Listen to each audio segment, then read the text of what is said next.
لە هۆرکشۆپێکی تایبەتدا پێوەرێکی زانستی خراە ڕوو سەبارەت بە ژمارەی ئەو خێزانە ئاوارانەی ڕوویان لە سنووری سلێمانی کردووە. هاوکات لە هۆرکشۆپەکەدا کە چەند لایەنێکی پەیوەندیدار بە بارودۆخی هەرێمی کوردستان تێیدا ئامادەبوو ئەوەیان خستە ڕوو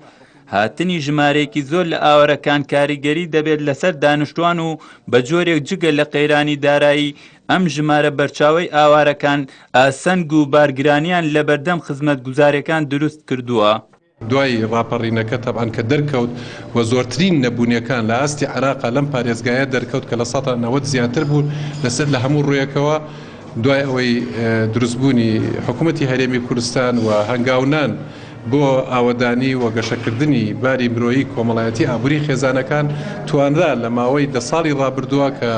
خزمەتگوزاری باشترین خزمەتگوزاری پێشکەش بکرێ و ئاوەدانی پێشکەش بکرێ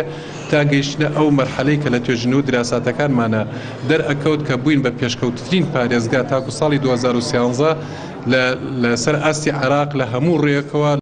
هاوکا ژمارە ئەو خێزانە ئاوارانەی ڕویان لە شاری سلێمانی کردووە لە 25 لە کەمپەکاندا نیشتەجێن و لە 75 لە شار و شارۆچکەکاندا. ئەم پێوەرەش بەرچاوڕوونی زیاتر دەداتە دام و دەستگاکانی حکوومەت بۆ ئەوەی لەمە بەدووە بە شێوازێکی گونجاوتر مامەڵە لەگەڵ خێزانە ئاوارەکان و دانیشتوانی خانەخوێدا بکرێت.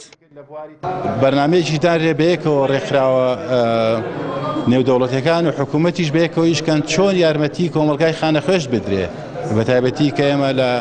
لە ئەم ئەزمەی اقتصادی و شتانەیەشین کە تەسیری کردو سەر بواری سەحی واری تەربیە و شتانە چۆن ئەو لایەنانەش یارمەتیان بدرێ هەروە کۆمەلگای خانەخوێ لەوانەیە هەندێک جار کۆمەلگای خانەخوێش وەکو ئاوارەکان چەنە شەریحەیە پیاوان مستەصرفین بە پێی مصطلحاتی وێنەوانە ئەوانیش پێویستیان بە یارمەتی هەیە بۆیە لەلایەنێکەوە فۆکەس بکرێتە سەر لایەنی دەرەوەی کامپ دووهەم لەگەڵ حکوومەتە ئیشێکی چڕتر بکرێ بەیەکەوە و هەروەها هێوادارین ئەم راپۆرتە کەمانەوە بە 3 زمان پێشکەش بکرێ هەموو لایەنێک وەکو سەرچاوەیەک هەمویان ئیشی لەسەر بکەن بۆی ئەولەویاتی بەرنامەکانی خۆیان بگۆڕن بۆ دەرەوەی کەم. ئەنجامی ئەم ڕووپێوەیە کە لە وەرکشۆپەکەدا خرایە ڕوو بە مەبەستی جێبەجێکردنی دەخرێتە بەردەم دام و دەستگاکانی حکوومەت و ڕێکخراوە نێودەوڵەتیەکان بۆ ئەوەی هەوڵەکانیان چڕتر بکرێتەوە سەبارەت بە باشکردن و ژیان و گوزەرانی خێزانە ئاوارەکان و دانیشتوانی پارێزگاکانی هەرێم. شاخەوان عەبدوڵڵا، بادینان سات، سلێمانی.